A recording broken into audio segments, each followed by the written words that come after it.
Yan, masayang buhay ako sa Kaibigang Puno. Kasama ko ang mga local shot dito sa Zambales. Para kumantahan ng Pilipinas. Para sa mga tubo. Tayo'y mga Pinoy, tayo'y hindi ganon. Huwag kang maiiya kung ang ilong mo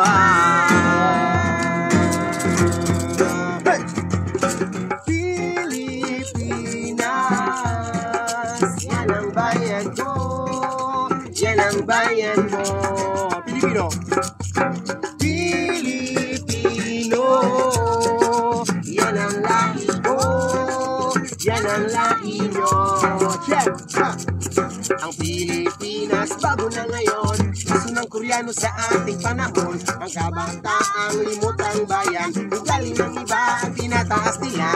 Saan nga ba napunta si Juan? Saan nga ba ang karapatan? Yung katutubo ay ninanakawan, inagawan ng kayamanan, kaligasan at kapaligiran, binabarubal ng kabataan. Pilipinas,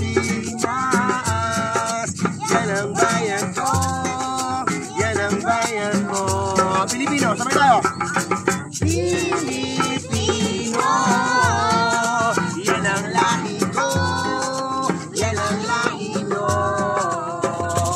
Sa karangan kong pinatok, di ako nagaling lang ang bawat sulok ng lugar.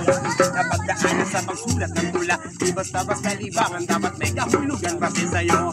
Siyempre di mawawala mapangus ng mga mata, lagi kong iniisip, di naman kami iba sa panahon, kasi ngayon puro na lamang sinasabing hindi na nga kami sa kalaitan ng iba. Patuloy lang kami sa aming mga pangarap, kahit na ang pagrespeto sa akin ay mailap. Di lang kasing pula puti na kulay ng Pinas, kaya kung man ang buhay ay aking itataasap. Pilipinas, yan ang bayan ko, yan ang bayan mo. Pilipino, Pilipino, yan ang lahi ko, yan ang lahi nyo. Huwag nyo namang isipin, huwag nyo namang isipin na wala kayong silbi. Huwag nyo namang isipin na wala kayong pake. Huwag nyo namang isipin na wala kayong silbi. Huwag nyo namang isipin na wala kayong pake. Bigyang daanan at may bagong magbang. Kaibigang Puno, merong paraan. Kapayapaan at pag-ibig naman, ang tangi ko na lang sinasandalan. Ang Pilipinas bago na ngayon, puso ng kurakot sa ating panahon. Ang Pilipinong limutang bayan, ugali ng iba ang tinataas nila.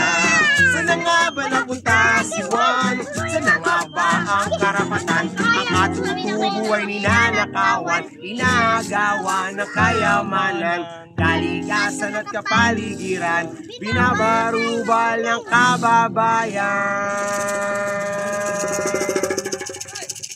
Tayo'y mga Pinoy, tayo'y hindi ganon. Huwag kang mahihiya kung ang ilong mo yan.